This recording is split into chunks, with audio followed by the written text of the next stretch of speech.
আসসালামু আলাইকুম everyone, welcome back to Ishan's mom happiness channel. আজ আমি বানাবো টেস্টি অ্যান্ড হেলদি চিড়ের ডেজার্ট। রমজান মাসে সেহরি কিংবা ইফতার দুটোর জন্যই এটা একদম পারফেক্ট রেসিপি।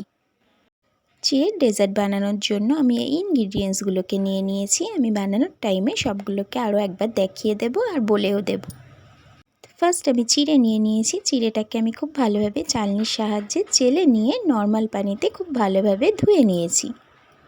চিড়েটাকে ধোয়ার আগে একটু চেলে নিলে খুব ভালো হয়, কারণ চিড়ের মধ্যে অনেক গুঁড়ো গুঁড়ো থাকে, সেগুলো দিলে এটা খুব একটা খেতে ভালো হয় না। এরপর আমি চিড়ের মধ্যে বড় চামচে 2 চামচ টক দই আর 2 চামচ মিষ্টি দই দিয়ে দিলাম। দই আর চিড়েটাকে খুব ভালোভাবে মিশিয়ে নেব। খুব ভালোভাবে মেশানো হয়ে গেছে। এরপর আমি এর মধ্যে কিছু ড্রাই ফ্রুটস অ্যাড করব। এখানে আমি বড় কিশমিশ নিয়েছি, ছোট কিশমিশ আর খেজুর নিয়েছি, সবগুলোকেই দিয়ে দিলাম। এরপর আমি কলাগুলোকে এইভাবে স্লাইস করে কেটে নিয়েছি। আপনারা আপনাদের পছন্দ মতো কেটে নেবেন। কলা, ডালিম আর নারকেল কোড়া দিয়ে দিলাম। এরপর এগুলোকে খুব ভালোভাবে মিশিয়ে নিয়ে একটা সুন্দরভাবে আমি গ্লাসের মধ্যে ডেকোরেশন করে নেব।